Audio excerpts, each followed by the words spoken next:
Fala moçada, tudo bem com vocês? Eu sou o professor Augusto César Ferreira, professor de filosofia aqui da UniCV, e hoje nós iremos falar um pouco sobre filosofia da educação.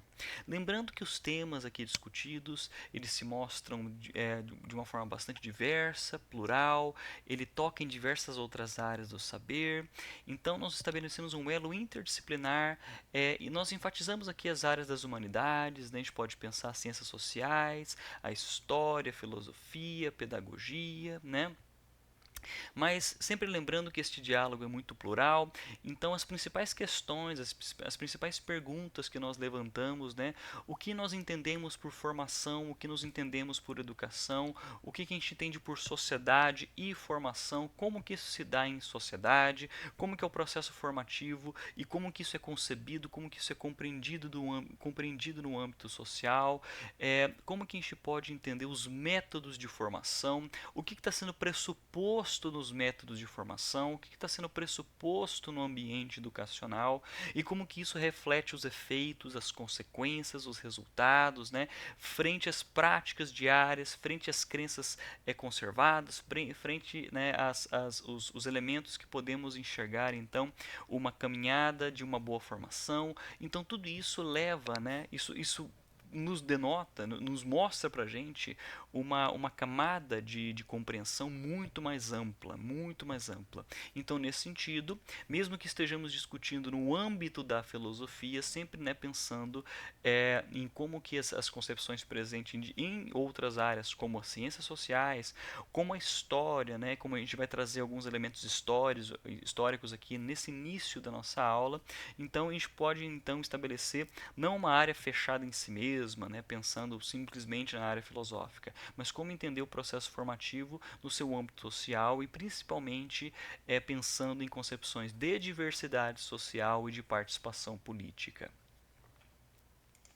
Bem, em um primeiro momento nós iremos discutir, só para estabelecer, né, os caminhos que iremos, né, os caminhos que iremos estabelecer nessa aula de hoje, nós iremos, né, ter uma noção um pouco mais ampla do como de pensar o processo formativo, e aqui o título já mostra para a gente, né, o lugar dos gregos na história da educação. Então, nós iremos retomar algumas concepções, alguns conceitos e algumas práticas que a gente pode entender lá nas aulas de filosofia antiga, ou até mesmo nas aulas lá da história antiga, de como entender formação, de como entender, né, o processo educacional, de como entender a educação. E para isso a gente precisa, né, enxergar melhor esse ponto inicial, enxergar melhor esse ponto de partida, onde a gente pode perceber toda uma herança cultural, toda uma herança em termos de prática, em termos de elementos habituais, né? E a gente estabelece aqui como ponto inicial e como ponto de partida, digamos assim, como que nós abraçamos muito dessa herança no nosso processo educacional de uma forma geral. Então, para isso, o primeiro autor, né, que iremos discutir nesse primeiro momento da nossa aula, né, dessa discussão de filosofia da educação, é o Werner Jaeger, né, que ele tem o famoso livro dele que é Paideia, né, a formação do homem grego.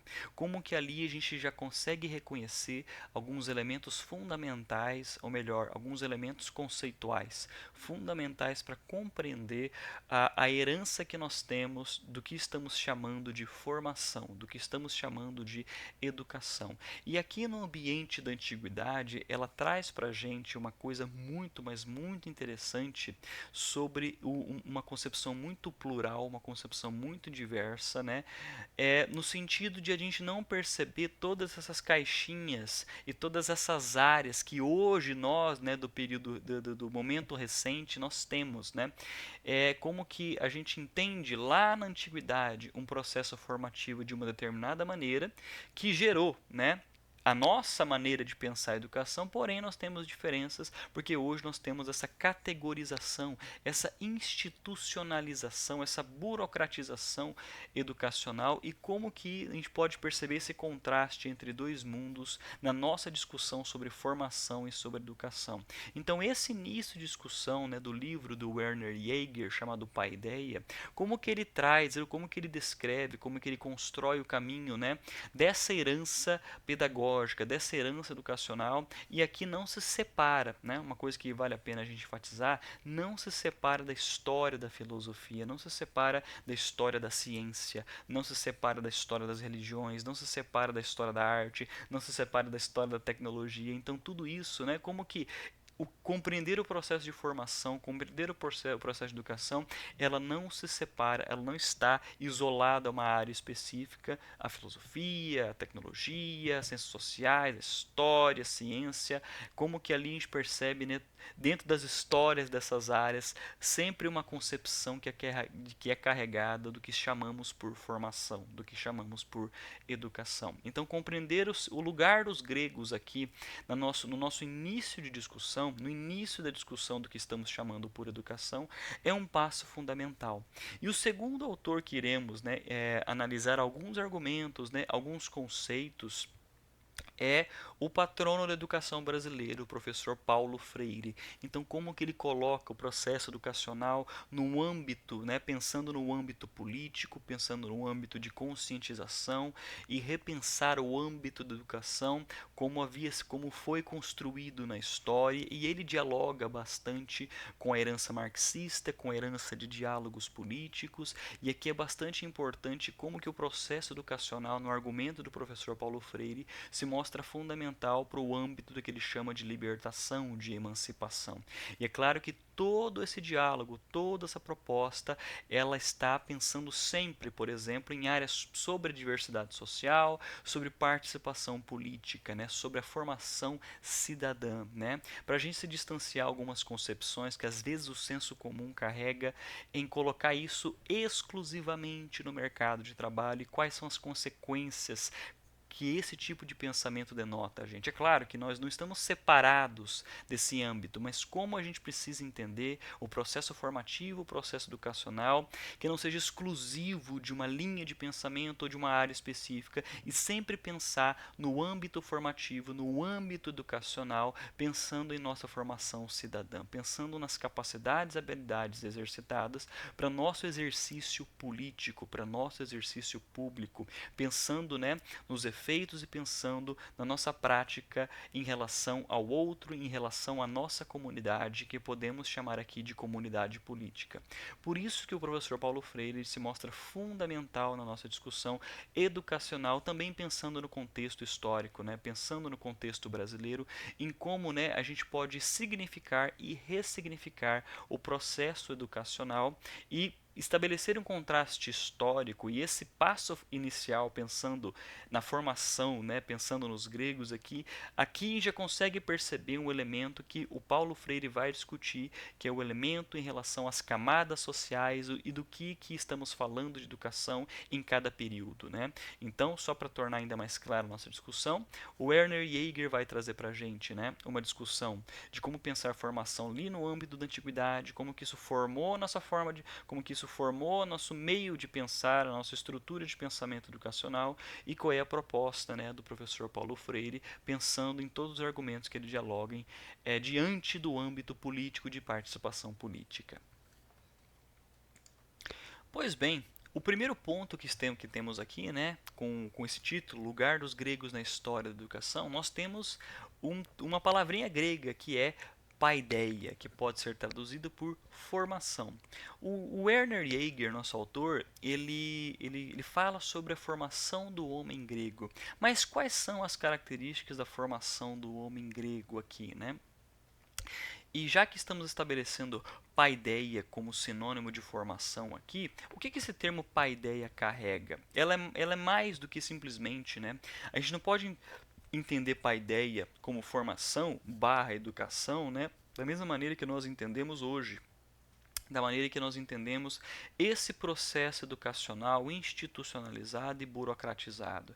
Estamos falando de uma formação cultural muito ampla, estamos falando de uma formação cultural pensando em uma identidade cultural, pensando em uma identidade como que o indivíduo na sua formação ele compõe, ele é uma peça fundamental na estruturação de uma identidade cultural, compreendendo cultura, aquele conjunto de valores, princípios, crenças em comum, práticas em comum, né, expressividades em comum que de certa forma constrói uma noção de identidade, constrói uma identidade coletiva, uma identidade compartilhada publicamente que podemos estabelecer como cultura, aqueles hábitos que podem denotar uma identidade coletiva, uma identidade cultural.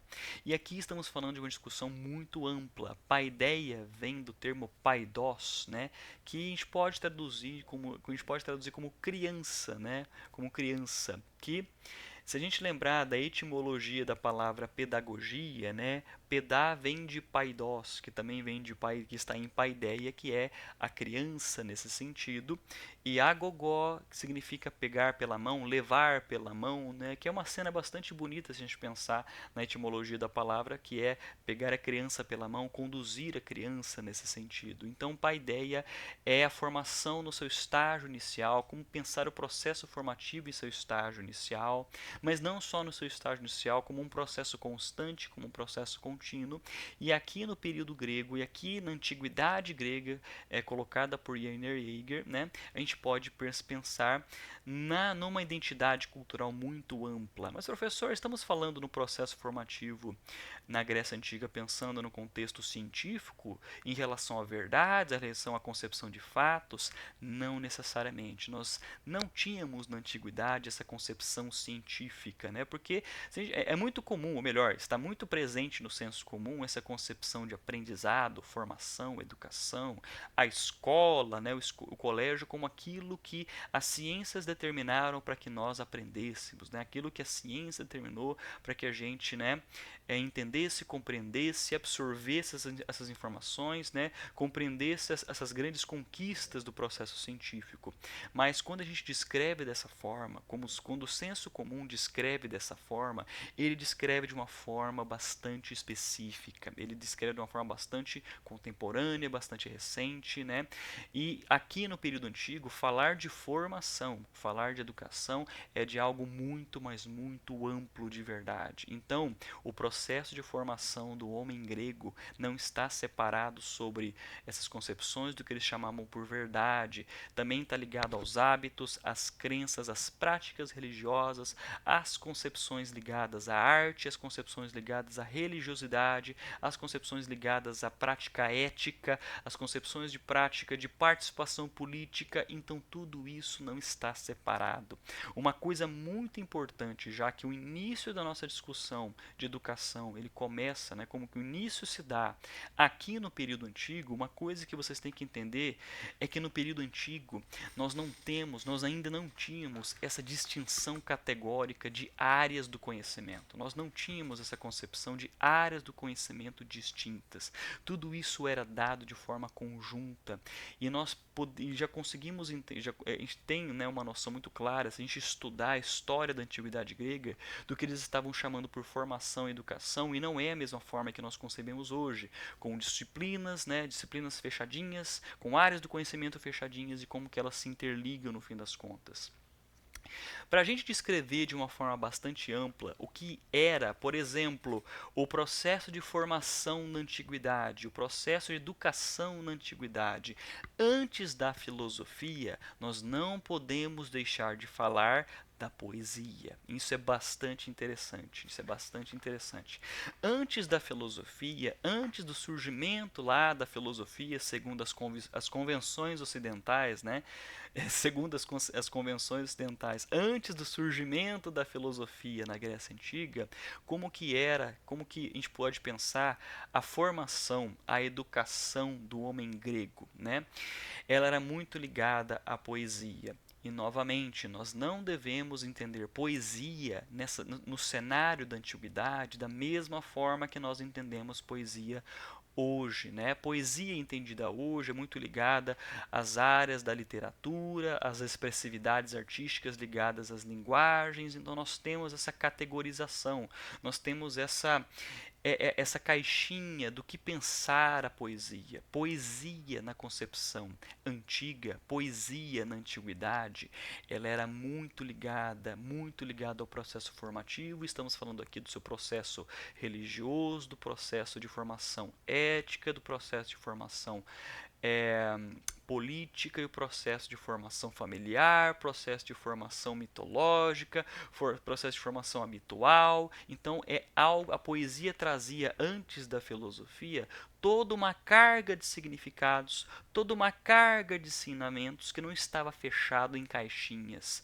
Por exemplo, a poesia épica, as poesias homéricas, elas tinham o potencial de formar o homem grego na antiguidade antes da filosofia. Então, falar em educação, falar em formação antes da filosofia, nós precisamos, na antiguidade grega, nós precisamos falar sobre poesia homérica. E como que a poesia homérica, ela era formadora, ela era educadora, e você educava o povo grego pela poesia homérica, pensando no âmbito ético, espiritual, político, sobre o que era considerado verdade, sobre o que era considerado uma prática política adequada, como era uma prática espiritual adequada, como era uma prática ética adequada. Nada disso estava separado. Por isso que é muito importante a gente conceber a antiguidade grega, a gente compreender a antiguidade grega como um ambiente que nós não tínhamos essas caixinhas separadas, separando áreas do conhecimento. Tudo isso se dava de uma forma conjunta.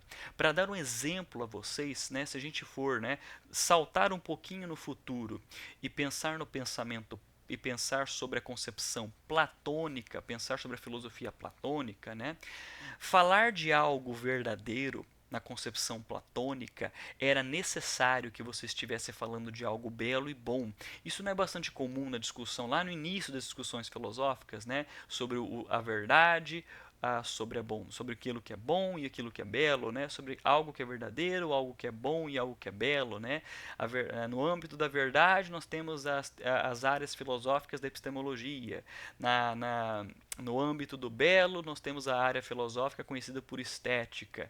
No âmbito daquilo que é bom, daquilo que é correto, estamos falando da área da ética. Né? Essas áreas separadinhas, né, todas encaixotadinhas assim, no ambiente ou melhor, na concepção platônica, ela não estava separado. Se você estava falando sobre algo verdadeiro, você necessariamente estava falando de algo belo e bom. Se você estava falando de algo bom na antiguidade, no pensamento platônico, você estava falando de algo verdadeiro e belo. E de algo belo, você estava falando de algo verdadeiro e bom. Então, essas coisas não se mostravam separadas. A noção de beleza, a noção de verdade, a noção de bom não se separava. Elas carregavam essa concepção no platonismo. Mas o platonismo, pensando em filosofia, ela é fruto do seu contexto. Então Platão, ele carrega na sua filosofia elementos do que formou o Platão, elementos daqueles elementos que formaram Platão, dos elementos que formaram Aristóteles. E antes da filosofia, antes dos pré-socráticos, você já tinha formação, você já tinha educação. E de que educação e formação nós estamos falando antes da filosofia, antes do filósofo? Estamos falando de uma concepção poética, pensando nos ensinamentos e nas histórias homéricas. Como que as histórias homéricas tinham o potencial educador.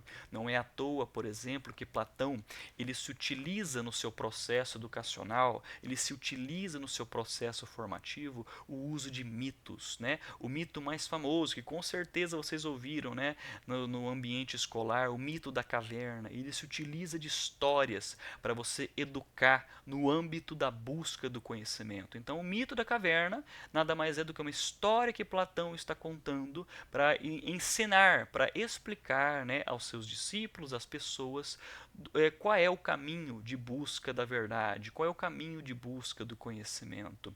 E isso tem uma herança poética, isso tem uma herança em um período antes da filosofia, em que você se utiliza de histórias, onde você se utiliza, por exemplo, da poesia épica homérica para formar, para ensinar, para educar um povo, né? Estamos falando de uma educação ampla, uma formação completa, e não necessariamente no seu âmbito, por exemplo, que nós temos hoje, no seu âmbito científico especificamente, ou ético, né, separadamente. Né? Falar em formação, falar em educação no período antigo, é falar em algo completo, pleno, e estamos falando tanto de espiritualidade, de crenças, de âmbito de verdade, de busca de conhecimento, de expressividade artística, nada disso estava separado, certo?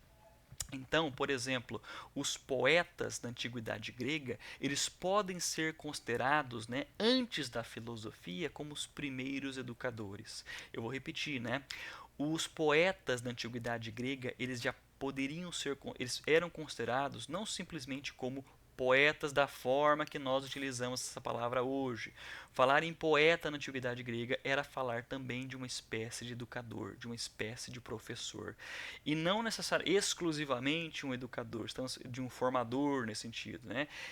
O poeta, ele era um sacerdote, ele era uma figura educacional, ele era uma figura espiritual, ele era uma figura política, então ele era uma figura ética, ele era uma pessoa que te ensinava elementos de religiosidade, ele te ensinava elementos de ética, ele te ensinava ensinamentos, ele te falava sobre concepções de verdade, e tudo isso pela via poética, certo? Então a poesia era o meio de transmissão de uma identidade cultural. A poesia era um meio de transmissão de uma identidade cultural.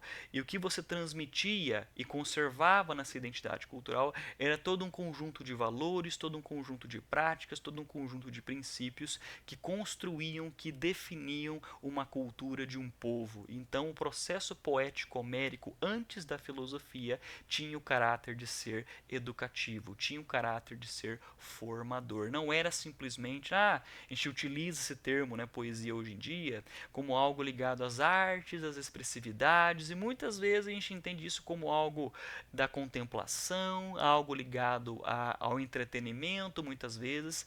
Aqui na antiguidade, não, não, não. Aqui estamos falando, né, poesia é um outro sentido, um sentido muito mais forte, né?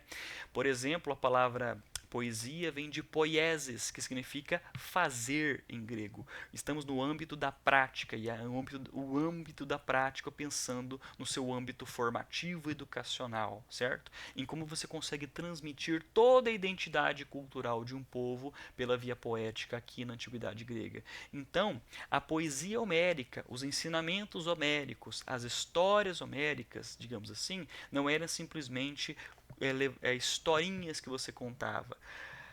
Os ensinamentos homéricos, a poesia homérica, né? As histórias homéricas, elas eram os livros didáticos dos povos antigos gregos. Eles eram as escrituras sagradas dos povos antigos gregos. Eles eram o manual de conduta ética dos povos antigos gregos. Eles eram o manual de conduta política dos povos antigos gregos, certo? Então vocês conseguem perceber o quão amplo é isso e como que isso vai influenciar o processo, como entender educação, como entender formação daí até a presença da filosofia, certo? E como você consegue perceber a herança disso, inclusive em pensar a educação hoje e desde sempre, digamos assim, né? Então a gente pode perceber aqui como que você carrega, como que discutir formação, discutir educação, dentro desse âmbito a gente consegue ver claramente como que nós carregamos essa herança, né? Como que antes mesmo da filosofia nós estamos ainda carregando, né, essa herança educacional, essa herança formativa, pensando em algo plural, diverso, que consegue englobar todas as habilidades e potencialidades de um cidadão, porque falar em educação, falar em formação educação é falar em cidadania. E isso já estava presente na formação grega antes da filosofia, se estamos falando aqui das histórias homéricas e etc. Estamos falando na formação cidadã, em como que você deveria ser, quais são os caminhos educacionais que você deveria tomar para ser considerado, né, um indivíduo participante de uma comunidade. De qual comunidade estamos falando aqui na antiguidade? Da comunidade grega. O que você deveria saber? Quais são os valores que você deveria carregar? Quais são os princípios que você deveria carregar para participar da comunidade ateniense, por exemplo, né? E isso tudo, né, a gente pode pensar como que a gente carrega essa concepção até hoje. Falar de formação, falar de educação não se dá exclusivamente pensando no mercado de trabalho. Às vezes a gente pensa dessa forma, certo? Não se exclui isso, mas falar em formação, falar em educação é pensar na formação cidadã e como que você se reconhece como um indivíduo participativo, pleno das capacidades, habilidades afetivas, criativas, né, intelectuais, políticas dentro de uma comunidade. Falar de formação, falar de educação é falar de cidadania, é falar de participação política e nós já conseguimos perceber isso nessa palavrinha aqui chamada paideia, formação, se a gente pensar na história dessa concepção na antiguidade grega. Pois bem, após essa explicação desse cenário da antiguidade grega, entender o que o Werner Jaeger está comentando aqui sobre como entender o processo formativo, falamos sobre etimologia, né, da pedagogia. Agora nós iremos ler um trechinho que parece que sintetiza muito bem esse última tese, esse último argumento que eu comentei, né, que falar de formação, falar de educação é falar sobre cidadania, é falar sobre uma identidade cultural, é falar sobre elementos, né, culturais, né? Pois bem, todo povo que atinge um certo grau de desenvolvimento sente-se naturalmente inclinado à prática da educação, à prática da formação, à prática de você transmitir, né, conhecimentos, práticas, crenças, hábitos, princípios que vão denotar uma identidade cultural e a conservação dessa cultura, certo? Então, isso você consegue. Não podemos falar de qualquer tipo de noção de desenvolvimento, progresso, avanço, sem falar em um processo formativo. Então, essa frase inicial já está nos dizendo isso. Ela é o princípio por meio, ela quem? A educação. Ela é o princípio por meio do qual, né, a comunidade humana conserva e transmite a sua peculiaridade física e espiritual. Sem falar, né, que quando falamos da formação, quando estamos falando de educação, formação, nesse sentido, não podemos deixar de lado a corporidade, as práticas, né, no elemento físico, né, como que às vezes nós denotamos, a gente enfatiza demais o âmbito racional, o intelectual, como se fosse algo interno que você deve exercitar ou acumular informações, uma caixinha que você deve acumular informações. Logo, logo Paulo Freire vai falar sobre isso também, né? Mas estamos falando de práticas também. E o físico, ele não se dissocia do espiritual, pensando aqui no âmbito da formação, no âmbito da educação, né? Falar informação, falar educação, a gente tem que pensar no âmbito corpóreo, físico, as nossas práticas, as nossas potencialidades físicas e espirituais, né? Espirituais barra intelectuais barra mentais, né? Então, ela é o princípio por meio do qual a comunidade humana conserva e transmite a sua peculiaridade física e espiritual. O homem consegue conservar e propagar a sua forma de existência social e espiritual por meio das forças pelas quais criou. E quais forças ele criou? Todos os aparatos intelectuais formativos do desenvolvimento humano, da engenhosidade humana. Então, todos esses conceitos que nós definimos na história do pensamento, todos esses argumentos, todas essas teorias, todos esses caminhos que nós construímos na nossa produção intelectual, né, eles nos moldam, eles moldam a nossa existência. E essa existência ela é social e ela é espiritual, segundo o que o Werner Jaeger está nos mostrando, né? Então, falar em um processo formativo é falar sobre um processo de cidadania e estamos falando aqui em uma existência social. E creio que não seja um exagero creio que não seja um exagero em dizer que nós só existimos autenticamente, nós só existimos de uma maneira completa quando falamos de uma existência social. Falar de uma existência, gente, não é falar de uma existência, é simplesmente eu sou um organismo que ocupa um lugar no espaço, né? Ah, isso é condição suficiente para dizer que você existe. É algo muito. Falar dessa forma é falar de uma forma muito superficial. Falar de existência, estamos falando de uma existência social. Estamos falando de existência diante de outro. Estamos falando de uma existência de uma comunidade. Só assim a nossa existência, ela garante esse desenvolvimento. Somente reconhecendo essa existência, nós garantimos o processo formativo. Nós garantimos o processo educacional. Então, falar em uma existência é falar em uma existência social também, certo? Uma educação consciente pode até mudar a natureza física do homem em suas qualidades, elevando-lhe a capacidade a um nível superior, certo? Então, falando uma educação consciente, estamos falando de uma consciência cultural, uma consciência social, pensando nas práticas sociais e como que a minha formação e como que a minha educação ela diz respeito às minhas práticas tanto presentes quanto futuras. Como que eu posso projetar as minhas ações futuras com base na minha formação, com base na minha educação.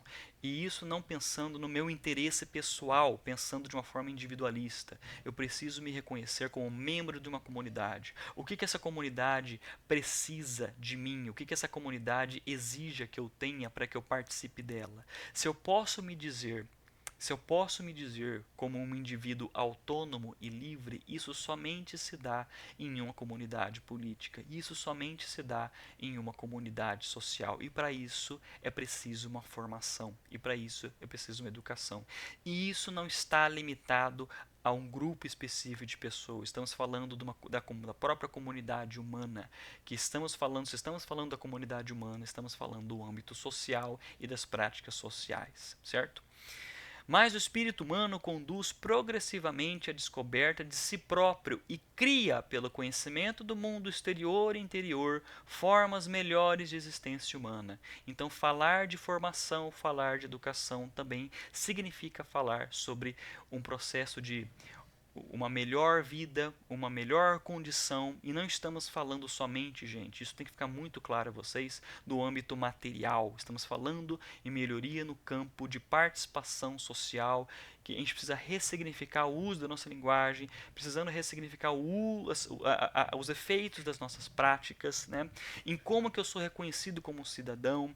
Então, melhor no sentido científico, melhor no sentido político, melhor no sentido ético, melhor no sentido espiritual, melhor no sentido artístico, ampliando, ou melhor, né, abarcando todas as áreas possíveis que nós temos hoje, sem pensar no interesse próprio, sem pensar em melhorias simplesmente materiais, porque é muito presente no senso comum, né, você pensar que o processo de formação e o processo educacional é sempre voltado para você conseguir um bom emprego, para você conseguir uma boa função, pensando simplesmente no âmbito profissional e dos retornos financeiros. Gente, vocês precisam entender que isso é bastante limitante. Estamos falando do âmbito humano, estamos falando no âmbito de reconhecimento de práticas humanas e como que isso muitas vezes distorce, né, o que estamos chamando de formação e educação. Mas, professor, todo mundo precisa pagar suas contas, todo mundo precisa, né, todo mundo pensa em ter uma vida melhor, né, financeiramente, materialmente, tudo bem.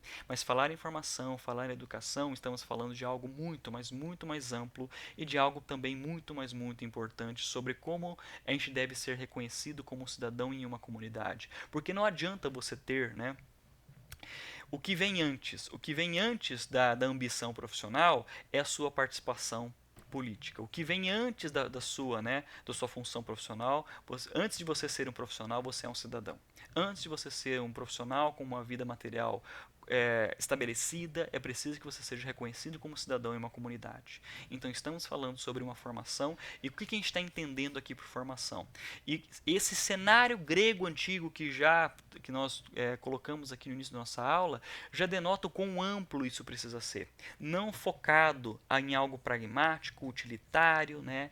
econométrico, digamos assim. Isso precisa ser voltado para um âmbito mais amplo, já que na antiguidade grega nós percebemos uma amplitude de formação, nós precisamos entender hoje ainda essa amplitude formativa e não focar unicamente, né, nos nossos resultados, pensando no nosso próprio umbigo, muitas vezes, né, no seu âmbito profissional. Nós precisamos perceber como que a formação e a educação ela é contínua, ela é constante, né, e como que isso diz respeito à nossa participação em uma comunidade humana. Pois bem, eu creio que nós já alimentamos, ou digamos assim, né, construímos, né, o nosso caminho para o nosso próximo autor, que é o Paulo Freire. E aqui ele vai trazer para a gente uma concepção que ele faz uma crítica, ele estabelece uma leitura bastante interessante, bastante humana, humanizadora do que é educação, e isso diz muito sobre essas concepções que nós acabamos de falar, né? Como que o senso comum, ou melhor, como que a cultura que formou a gente, né, diz muito sobre o processo formativo educacional, sempre no âmbito do retorno financeiro, sempre pensando no âmbito profissional e quais são os trabalhos, quais são o âmbito do âmbito, digamos assim, quais são as práticas ligadas às relações de produção e só a partir das relações de produção e das relações de trabalho podemos falar sobre o processo educacional. É limitante pensar dessa forma e o próprio Paulo Freire denota isso. E quando estamos diante a essa concepção, né, que a educação, a formação, ela tem que ser exclusivamente, ela só serve para pensar no âmbito profissional, né, desse acúmulo de informações, né, qual é o tipo de frase que nós escutamos, o que muitas vezes nós falamos no nosso cenário formativo, seja na escola, seja no ambiente do ensino básico, seja no ensino superior, que, para que eu vou utilizar essas coisas? Para que eu vou, né, usar isso que eu estou aprendendo, sei lá, em matemática, em história, em filosofia, por que eu vou usar essas coisas? E geralmente, né, essa pergunta já carrega uma certeza que a pessoa carrega, já carrega uma crença que a pessoa carrega, que o âmbito educacional, que o âmbito formativo é para o âmbito utilitário, pensando no âmbito profissional. E quão limitante isso é, isso pode ser descrito, isso pode ser, né, definido como o que o Paulo Freire está nos trazendo, que é a concepção bancária de educação. Qual seria essa concepção bancária na educação, né? O homem que é como se fosse um receptáculo, ele é um dispositivo onde ele vai acumular informações, onde ele vai depositar informações, né? Como se fosse algo que ele vai consumir, comer todas as informações possíveis, né? E como que isso gera certas crenças e certas práticas, né, do âmbito da discussão, do âmbito unicamente econômico, profissional, de gerar resultados financeiros e assim por diante. Pois bem, o professor Paulo Freire ele estabelece uma leitura, ele estabelece uma linha argumentativa, né, muito influenciada, muito influenciada pelas leituras ligadas ao marxismo, pelas leituras ligadas à concepção, né, como pensar educação e formação dentro das relações de produção. Se Marx, né, ele fala que os fatos sociais, os fenômenos sociais, a linha da história, ela é determinada pelas relações de produção, né? O próprio Marx fala que a linha da história e os fenômenos sociais, eles são determinados no seu nível material, ou seja, eles são determinados pelas relações de produção, como que as relações de produção elas determinam a formação, determinam a cultura, determinam a educação, né? E de que tipo de educação as relações de produção elas solidificam. Estamos falando aqui do que ele vai chamar da concepção bancária na educação, onde ela mostra, né, homens que são espectadores, simplesmente espectadores dos conhecimentos do mundo. Eles só percebem os conhecimentos e absorvem os conhecimentos do mundo e não se mostram como recriadores do mundo, como transformadores do mundo, como aquelas pessoas que vão ressignificar o mundo, que está muito aliada à proposta, né, de Marx nesse sentido. E o próprio Marx já denota para a gente, né? Não basta somente você explicar o mundo, é preciso transformá-lo. E o Marx ele é bastante influenciado, né, pela 11ª tese de Feuerbach, né, que não é necessário, ou melhor, não é suficiente você explicar o mundo, é preciso transformá-lo. E Marx ele vai carregar isso, né, na sua teoria, consequentemente vai influenciar, e o Paulo Freire vai trazer isso com ele, como que isso é importante você ver a formação, ver o processo educacional como um processo de transformação do mundo e não como uma mera coleta de informações e de explicação de fenômenos do mundo, né? Estamos falando do processo de recriação, de redefinição, de ressignificação das relações, das estruturas, das instituições, e tudo isso envolve participação. E de que tipo de participação estamos falando? De participação política. Então, nesse sentido, entender nessa leitura como que é bastante importante entender o processo formativo aliado ao pensamento, né, freiriano, como que isso carrega, né, como que a gente pode ver o cenário da educação e da formação e pensar como que as relações de produção, como que as relações capitalistas, digamos assim, determinam muito essas crenças e esses hábitos de enxergar a educação somente como algo depositário, como se fosse você deposita algo a ser aplicado de forma, né, de uma forma bastante fria, de uma forma bastante, digamos assim, imediatista, que gera resultado imediato, sem pensar no processo de cidadania que vai ressignificar o mundo. Mas, professor, por que é importante ressignificar o mundo, professor? Por que é importante reestruturar o mundo? Para garantir a participação plena de todos os indivíduos. Se nós não discutimos a reestruturação e transformação do ambiente humano no mundo, nós não estamos garantindo a participação efetiva de todos os indivíduos do mundo, ou melhor, de todos os indivíduos da comunidade em uma comunidade política. Então aqui a concepção bancária de educação, né, ela mostra homens que são espectadores somente e não recriadores, transformadores do mundo, né? E é apenas uma consciência continente a receber permanentemente os depósitos do mundo. Então, é muito comumente, né, a escola como um lugar em onde você vai depositar conhecimento, onde você não constrói conjuntamente conhecimento. E o Paulo Freire denota o caminho ideal em que você constrói constantemente conhecimento no âmbito formativo, no âmbito escolar, no âmbito educacional, certo? Né? Então a concepção bancária demonstra que o homem é uma consciência continente a receber permanentemente os depósitos que o mundo lhe faz e que se vão transformando em seus conteúdos, algo conteudista, né? Algo que ocupa o lugar no seu espaço formativo, né? Como que isso é muito superficial e que isso diz muito sobre, né, as relações de produção e como que muitos indivíduos dentro das relações de produção são coisificados. Uma coisa bastante importante que devemos enfatizar aqui é que uma formação que não se mostra, que não denota o processo de cidadania, uma educação que não mostra o processo de cidadania, é uma formação que tem o potencial de coisificar o homem, transformar o homem em uma coisa, em um objeto que gera resultados imediatos, negligenciando todas as potencialidades que ele tem, afetivas, éticas, criativas, intelectuais, né? Então nós somos coisificados, nós apenas somos parafusos de uma grande estrutura que praticam que executam funções muito específicas ou muito frias e imediatas, sem abarcar uma ampla concepção do que são as práticas humanas. Então, é uma formação que não é voltada para o âmbito da cidadania, é algo que nos coisifica, é algo que nos objetifica, é algo que retira da gente toda a potencialidade, inclusive a nossa dignidade humana, né? E também estamos falando como que isso se dialoga também com o âmbito das relações de produção e como que nós somos objetificados pelas relações de produção, certo? Então, novamente, educação é uma prática, segundo Paulo Freire, uma prática libertadora. Então, alfabetizar é conscientizar. Alfabetizar não é simplesmente o acúmulo de informações para você praticar cegamente. Alfabetizar e todo o processo, né, e todo o processo educacional é um processo de conscientização.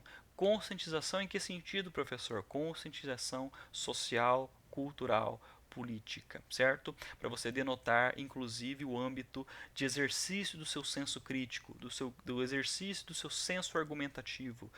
Só assim você se mostra um cidadão pleno e só assim você mostra, né, as plenas capacidades. Onde que o sujeito se realiza em sua formação? No discurso. E todo discurso, todo diálogo, todo debate, ele é político, ele está dentro de um cenário cultural e necessariamente ele se mostra um cenário político. Então, a educação ela precisa ser libertadora, porque todo processo de conscientização é algo libertador. Caso contrário, estamos lidando com um processo de formação de alienação, algo que não propõe uma emancipação, não propõe uma libertação, né, em algo, não propõe uma libertação, propõe algo é mais próximo da coisificação. Nós somos muitas vezes tratados como coisas, né? E como que isso impede de você se realizar enquanto ser humano, de você se libertar enquanto ser humano. Então, ninguém se liberta, ninguém liberta ninguém. Ninguém se liberta sozinho. Os homens se libertam em comunhão. E de que tipo de libertação está falando? No processo formativo, no processo educacional. Muitas vezes, né, a gente concebe também o cenário, né, educacional como algo necessário ou algo exclusivamente hierárquico, algo verticalizado, né? O senhor, o mestre, né, o professor, simplesmente como, né, a pessoa que tem em mãos todo o conhecimento e nós, como meros alunos, vamos receber e depositar o conhecimento que vem de cima, verticalizado. O Paulo Freire denota um outro processo educacional, que é o processo verticalizado, né? Um processo que você dialoga e a partir do próprio ambiente, do próprio cenário onde a pessoa está inclusa, inicia o processo de educação. Não deve vir de cima de algo que não é comum a todas as pessoas daquela comunidade. Deve ser de igual, deve ser exposto em uma comunidade, deve ser, digamos assim, dialogado, deve ser concebido como um processo de construção, um processo de formação contínua, onde o saber é compartilhado, onde o conhecimento é compartilhado de forma horizontalizada, onde não há, né, algo verticalizado, onde não há algo, digamos assim, unilateral, não parte somente da autoridade, você constrói conjuntamente. E isso está na nossa prática de libertação, segundo o professor Paulo Freire. Certo? Então essas foram nossas concepções, nossos conceitos. Nós fizemos uma caminhada bastante interessante do como entender, né, a história da formação, a história da educação e do que estamos falando de educação e o que a gente está herdando em termos de formação, né, e como que isso, né, mostra para a gente um cenário de participação política, um cenário de diversidade social e cultural que o próprio professor Paulo Freire está nos propondo e como que isso é importante, né, deixar claro para o aluno, para a aluna, a importância de você visualizar o processo de formação de uma forma muito mais ampla, pensando inclusive na formação identitária do indivíduo e de uma comunidade que o recebe, que o mantém. Certo? Agradeço a atenção. Até mais.